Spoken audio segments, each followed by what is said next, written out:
Shri Roni K baby Congress പ്രതിനിധി നമുക്കൊപ്പം ചേരുകയാണ്. ശ്രീ റോണി കെ ബേബി, നോക്കൂ, നിറഞ്ഞ മനസ്സോടെ ഒരു സ്പോൺസർ ആ സ്റ്റേഡിയം നവീകരിച്ചുകൊണ്ടിരിക്കുകയാണ്. 50 കോടിയിലൊന്നും നിൽക്കത്തില്ല, അതിലും മേളെ പോകും എന്നാണ് മന്ത്രി പറയുന്നത്. കരാർ എവിടെയെന്ന് ചോദിക്കുമ്പോഴാണ് മന്ത്രി പറയുന്നത് സ്പോൺസർ സ്വന്തം മനസ്സാലെ ചെയ്യുകയാണ്. സർക്കാർ അതിനൊക്കെ പോയാൽ ഒരുപാട് സമയം നഷ്ടം വരും. അപ്പോൾ അതൊന്നും ഇല്ലാണ്ട് ഇപ്പോൾ സ്പോൺസർ സ്വന്തം നിലയിൽ ചെയ്തുകൊണ്ടിരിക്കുക. അങ്ങനെ ഒരു നല്ല മനസ്സുള്ള ആളെയാണോ നിങ്ങൾ സംശയ നിഴലിൽ നിർത്തുന്നത്? സംശയ നിഴലിൽ നിർത്തി കോൺഗ്രസ് ഇപ്പോൾ കരാർ വ്യവസ്ഥകൾ എവിടെ, എന്തിയെ എന്നൊക്കെ ചോദിക്കുന്നത്? കേരളത്തിലെ ജനങ്ങള് വളരെ വൈകാരികമായി വലിയ പ്രതീക്ഷയോടെ കാത്തിരുന്ന ഒരു സംഭവം, അതിന് പോലും ഇവിടെ ഒന്ന് രാഷ്ട്രീയമായി അതിനെ കാണുന്നതിൽ, വിമർശിക്കുന്നതിൽ എനിക്ക് ദുഃഖമുണ്ട്. പക്ഷേ അതിനു വേണ്ടിയിട്ടുള്ള സാഹചര്യങ്ങൾ ആരാണ് ഒരുക്കിയത്? ഇപ്പോൾ ഞാൻ കോൺഗ്രസിന്റെ പ്രതിനിധിയായി ഇവിടെ വന്നു നിന്നുകൊണ്ട് ഈ സർക്കാരിന്റെ ഈ നടപടികളെ വിമർശിക്കുമ്പോൾ അതിന് വഴിവെച്ചത് സർക്കാർ തന്നെയല്ലേ എന്ന് ഒരു നിമിഷം ചിന്തിക്കുന്നത് നല്ലതായിരിക്കും. കാരണം കേരളത്തിലെ ജനങ്ങൾക്ക്, കേരളത്തിലെ ഫുട്ബോൾ ആരാധകർക്ക് വളരെ വൈകാരികമായി ഉള്ള ഒന്നാണ് അർജന്റീന, അല്ലെ ബ്രസീല്, അതിലെ കളിക്കാര്. കാരണം കേരളത്തിലെ ജനങ്ങളുടെ ഭൂരിപക്ഷം ആളുകളുടെയും വലിയ വൈകാരികമായി കാണുന്ന ഒന്നാണ്. അതിൽ തന്നെ കഴിഞ്ഞ ഫിഫ ലോകകപ്പ് നേടിയ അർജന്റീന, അതിന്റെ പ്രധാനപ്പെട്ട കളിക്കാരനായിട്ടുള്ള മെസ്സി, അവരെയൊക്കെ ഒന്ന് കാണുക, അവരുടെ നാട്ടിൽ വരിക എന്നൊക്കെ വലിയ ഒരു ആവേശം നിറഞ്ഞ കാര്യമാണ്.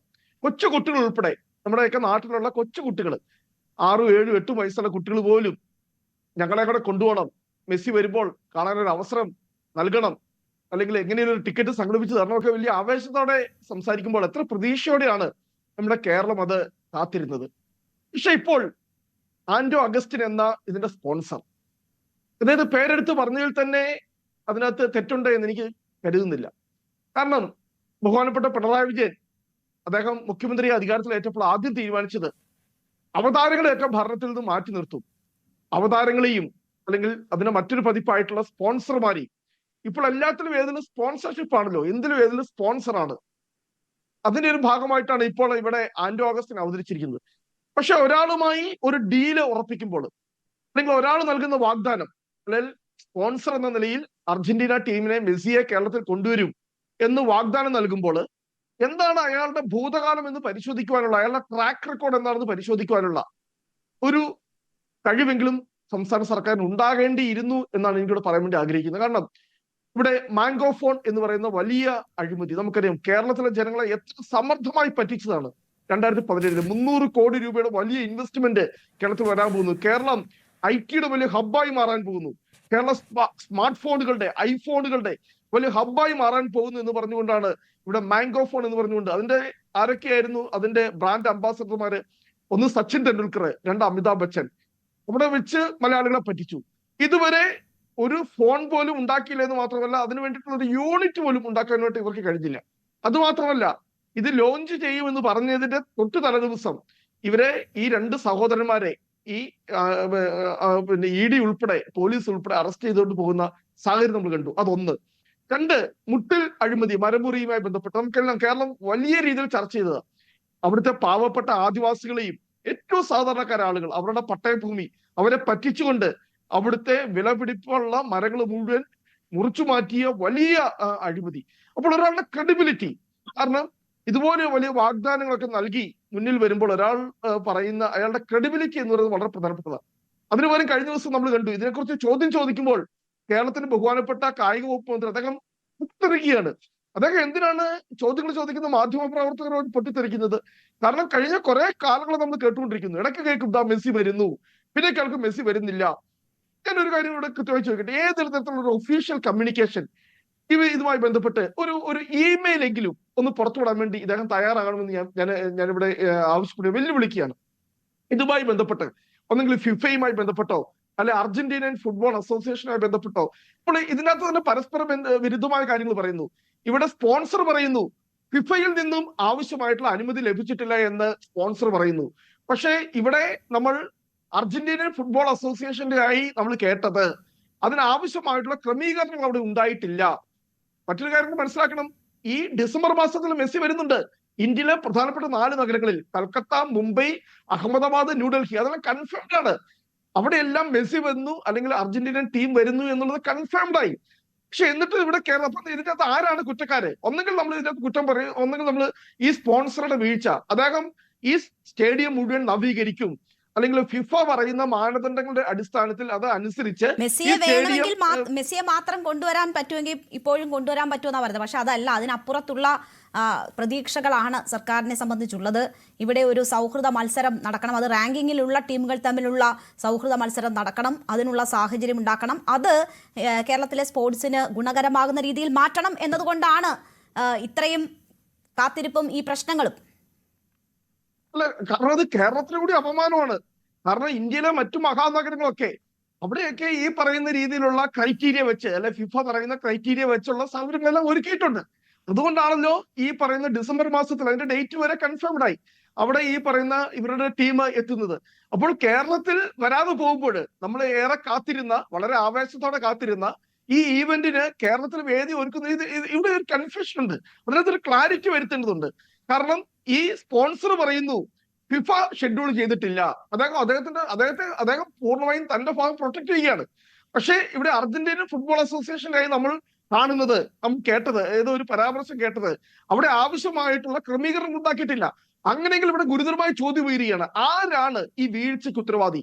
ഇവിടെ ഒന്നാമത്തെ കാര്യം, ഇവർ തമ്മിൽ എന്തെങ്കിലും ഒഫീഷ്യൽ കമ്മ്യൂണിക്കേഷൻസ് നടന്നിട്ടുണ്ടോ, അല്ലെങ്കിൽ ഈ മെസ്സിയും അർജന്റീനൻ ടീമും കേരളത്തിൽ വരാമെന്ന് എന്തെങ്കിലും വാക്ക് പറഞ്ഞിട്ടുണ്ടോ?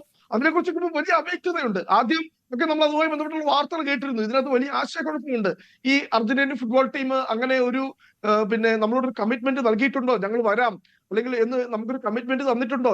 ഇതുമായി ബന്ധപ്പെട്ട് ഫിഫയുടെ ഒന്നും ഒരു സ്റ്റേറ്റ്മെന്റുകൾ നമ്മൾ വന്നിട്ട് ഇതുപോലെ ഇപ്പോൾ വിവാദമാകുന്നത് എന്തുകൊണ്ടാ? സ്പാനിഷ് മാധ്യമങ്ങളിൽ അവിടുത്തെ ഷെഡ്യൂൾ വന്നു, ഈ പറഞ്ഞ ഡേറ്റില് അങ്കോളൻ ടീമുമായിട്ടാണ് ബ്രസീൽ അർജന്റീനൻ ടീം കളിക്കാൻ പോകുന്നത് എന്ന് സ്പാനിഷ് മാധ്യമങ്ങളിൽ വാർത്ത വന്നപ്പോൾ ആ വാർത്തകൾ ഇവിടെ കേരളത്തിലെ മാധ്യമങ്ങൾ വലിയ വാർത്തയാക്കിയപ്പോഴാണ് ഈ ആന്റോ അഗസ്റ്റിന് പോലും പ്രതികരിക്കേണ്ടി വന്നത്.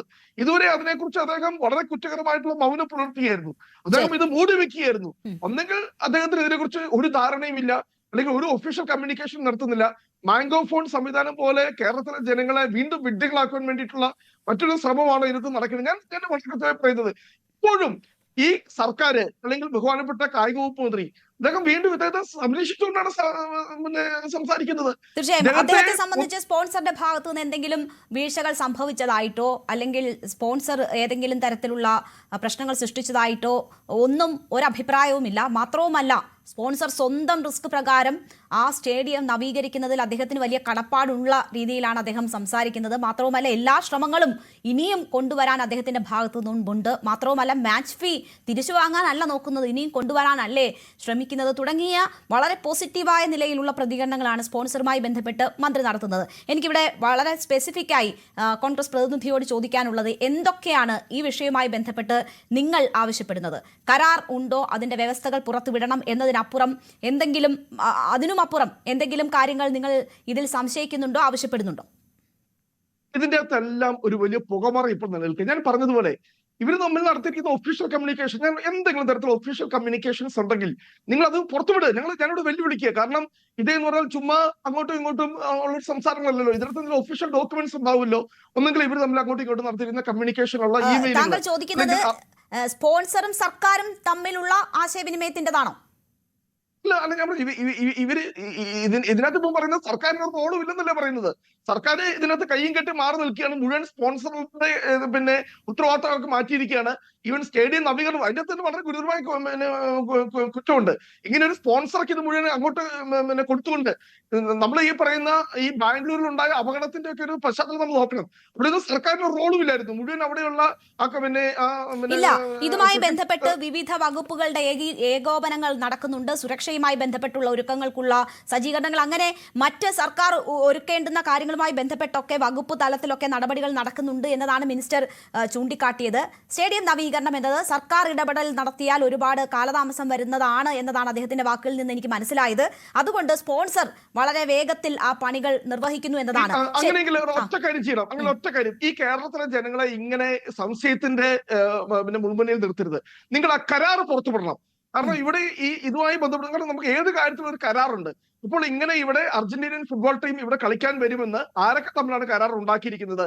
ആ കരാറിലെ വ്യവസ്ഥകൾ എന്തൊക്കെയാണ്? കാരണം ഇങ്ങനെ നമ്മളെ പറഞ്ഞു പറ്റിച്ചുകൊണ്ട് ഇപ്പോൾ അർജന്റീനിയൻ ഫുട്ബോൾ ടീം നമ്മളെ പറഞ്ഞു പറ്റിക്കുകയാണെങ്കിൽ അവർക്കെതിരെ നമുക്ക് പരാതി കൊടുക്കാനുള്ള പൊസിഷൻസ് ഉണ്ട്, കോമ്പൻസേഷൻ ആവശ്യപ്പെടാം. കാരണം ഇപ്പോൾ തന്നെ ഇത്രയും കോടി രൂപ ഇവിടെ ഇൻവെസ്റ്റ് ചെയ്തിരിക്കുന്നു. മന്ത്രി പറയുന്നത് 50 കോടി, പക്ഷെ മറ്റു കണക്കുകൾ പറയുന്നത് 70 കോടി രൂപ ഇപ്പോൾ തന്നെ സ്റ്റേഡിയം നവീകരണത്തിന് വേണ്ടി ഇൻവെസ്റ്റ് ചെയ്തിരിക്കുന്നു എന്ന് പറയുന്നത്. അപ്പോൾ ഇത്രയും വലിയ നഷ്ടം ഇപ്പോൾ ഈ സ്പോൺസറുടെ ഭാഗത്തുണ്ടെങ്കിൽ ആ സ്പോൺസർക്ക് നിയമപരമായി മുന്നോട്ട് പോകാനുള്ള അവകാശമുണ്ട്. അങ്ങനെ മുന്നോട്ട് പോകാനുള്ള അവകാശമുണ്ടെങ്കിൽ തീർച്ചയായിട്ടും അവിടെ ഒരു ഡോക്യുമെന്റ് ഉണ്ടാകണം, ഒരു ഉടമ്പടി ഉണ്ടാകണം, കരാർ ഉണ്ടാകണം. ആ കരാർ വളരെ കൃത്യമായിട്ട് ശരി. പുറത്തുവിട്ടാൽ നമുക്ക് കൃത്യമായിട്ട് അറിയാം എന്താണ് ഇതിന്റെ വ്യവസ്ഥകൾ എന്താണ്. ശരി, എന്തായാലും അങ്ങനെ ഒരു കരാർ എന്താണ് ഉണ്ടോ? കരാർ എന്നത് സംബന്ധിച്ച് ചോദിച്ചപ്പോൾ മന്ത്രി പറഞ്ഞ മറുപടി നമ്മൾ ഇതിനോടകം കണ്ടതാണ്, ഇന്നലെ പറഞ്ഞതാണ്, ഇന്നലെയും കണ്ടതാണ്. ഞാൻ ഒരിക്കൽ കൂടി പ്രേക്ഷകരുടെ ശ്രദ്ധയിലേക്ക് അത് കൊണ്ടുവന്നതാണ്. കരാർ സംബന്ധിച്ച യാതൊരു മറുപടിയും മന്ത്രിയുടെ ഭാഗത്തു നിന്നും ഉണ്ടായിട്ടില്ല. കരാർ ഉണ്ടോ?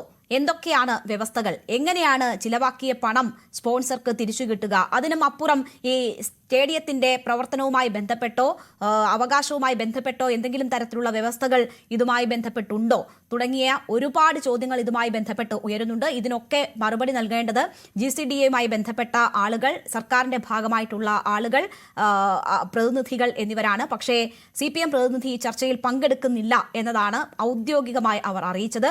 GCDAയുടെ പ്രതിനിധികളെയും നമ്മൾ ശ്രമിച്ചു, കിട്ടിയില്ല.